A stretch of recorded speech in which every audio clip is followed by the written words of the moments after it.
नामांतरानंतर आता राजकारणाला वेग आलेला आहे. धाराशिवमध्ये एमआयएमनं उपोषण सुरू केलंय.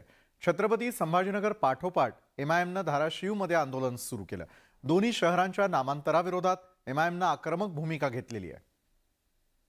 धाराशिवमध्ये एमआयएमच्या कार्यकर्त्यांनी आमरण उपोषण सुरू केलंय. आय लव्ह उस्मानाबाद असं बॅनरवर छापून आंदोलनाला सुरुवात करण्यात आली आहे.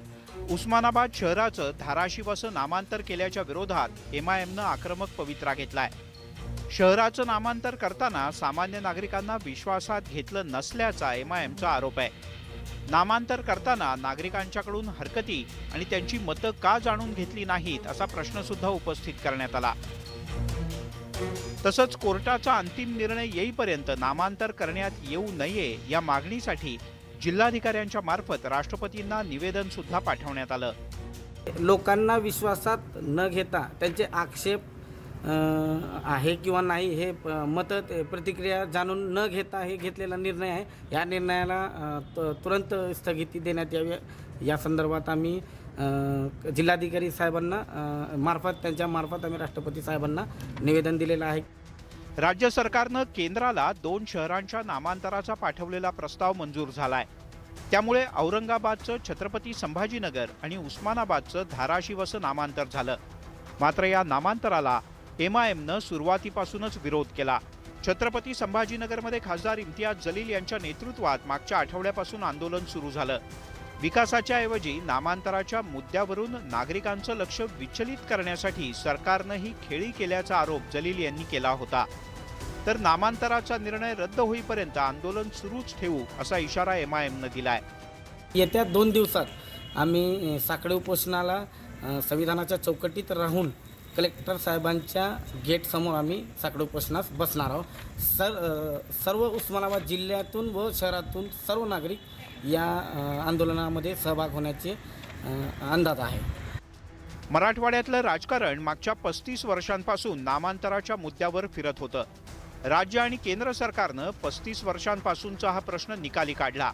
मात्र आता एमआयएमनं नामांतराच्या विरोधात भूमिका घेतल्यानं मराठवाड्यात पुन्हा एकदा राजकीय तणाव निर्माण झाल्याचं पाहायला मिळतंय. बालाजी निरफळ, न्यूज 18 लोकमत, धाराशिव. लातूरमध्ये परिवहन विभागाचा अजब कारभार समोर आला. चोर सोडून संन्याशालाच फाशी देण्यात आलेली आहे. नेमकं परिवहन विभागानं काय केलं पाहूयात. कोणाच्या खांद्यावर कोणाचे ओझे. अगदी या गाण्यातल्या सारखी परिस्थिती माधव नावाडे यांची झाली आहे.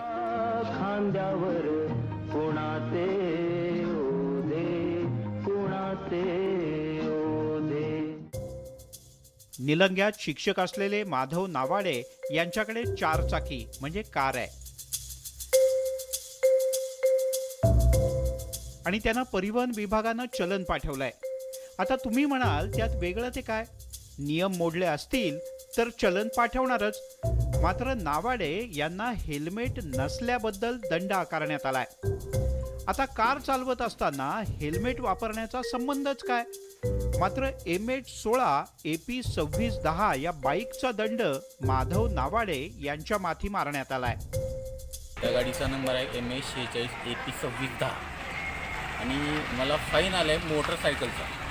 त्या पण गाडीचा नंबर आहे MH16 AP 2610. नंबर सेम आहे पण झालं कसं, फक्त जिल्हा पासिंग वेगळा आहे. त्याचा 16 आहे आणि माझा 46 आहे. आणि माझी गाडी लातूर RTO ऑफिसला जमा आहे, म्हणजे लातूर पासिंगला आहे गाडीची. परिवहन विभागाच्याकडून कार चालकाला बाईकचा फोटो असलेलं चलन पाठवलं जातं. आता हा दंड मागे घेण्यासाठी माधव नावाडे यांना परिवहन विभागात हेलपाटे मारावे लागतायत आणि त्यांची ही समस्या मार्गी लागत नसल्याचं चित्र आहे.